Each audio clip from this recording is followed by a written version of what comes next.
নমস্কার বন্ধুরা, আজকে শুক্লা রান্নাঘরে সবাইকে স্বাগত। আজ আর একটা নতুন রেসিপি নিয়ে চলে এসেছি। আজকে রেসিপি হলো ডিমের পুরভরা বেগুন ভাজা। আমি কিভাবে বানাচ্ছি প্রথম থেকে শেষ পর্যন্ত পুরো ভিডিওটা দেখতে থাকুন, আশা করি ভালো লাগবে। আমি এর জন্য বেগুন নিয়ে নিয়েছি। বেগুনগুলো একটু মোটা মোটা করে, যেরকম বেগুন ভাজা সাধারণত ভাজে সেইভাবে আমি কেটে নেব। একটু মোটা মোটা করে এইভাবে কেটে নেব।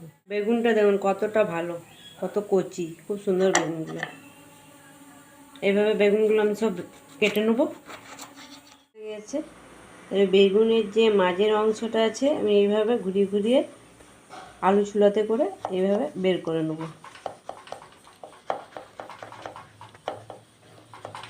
এইভাবে করে নিলাম। সমস্ত বেগুনগুলো এইভাবেই করে নেবো সব। বেগুনগুলো আমার কাটা হয়ে গেছে আর এইভাবে আমি ফুটো করে নিচ্ছি। এবারে এর মধ্যে দিয়ে দিচ্ছি নুন পরিমাণ মতো, আর দিয়ে দিচ্ছি হলুদ, আর দিয়ে দিচ্ছি এখানে আদা রসুন কাঁচা লঙ্কা একটু বাটা আছে, একটু করে কাশ্মীরি লঙ্কা, আর দিয়ে দিচ্ছি ভাজা মশলা। এর মধ্যে আমি 5-6 মিনিটের মতো রেখে দেবো, তাহলে নুন হলুদটা ভালো করে ঢেকে যাবে বেগুনের মধ্যে।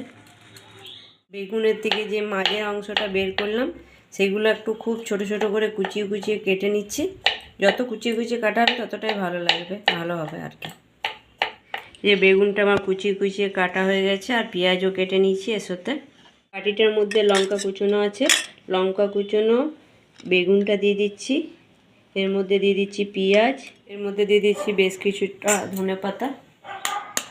এবারে দিয়ে দিচ্ছি ডিমটাকে ফাটিয়ে এর মধ্যে। পরিমাণ মতো নুন দিয়ে দিচ্ছি, আর দিয়ে দিচ্ছি হলুদ গুঁড়ো। খুব ভালো করে আমি মিশিয়ে দিচ্ছি।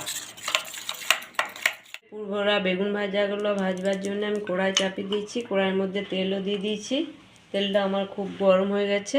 এবারে দিয়ে দিচ্ছি একটা করে বেগুন। আমি একটা করে ভাজছি, আপনারা চাইলে 2-4টা করেও ভাজতে পারেন, তবে ফ্ল্যাট জায়গাতে হলে ভালো হবে।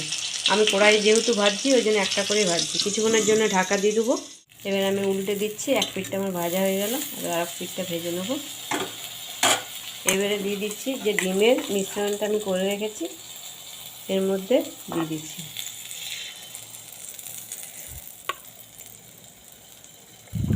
এবার দিয়ে আমি কিছুক্ষণের জন্য ঢাকা দিয়ে দেবো, তাহলে উপরটাও আমার সিদ্ধ হয়ে যাবে আর নিচটাও ভাজা হয়ে যাবে। আমি উল্টে দিচ্ছি। উল্টে দিয়েও আমি আবার কিছুক্ষণের জন্য ঢাকা দিয়ে দেবো। দু পিঠটাই খুব ভালোভাবে ভাজা হয়ে গেছে।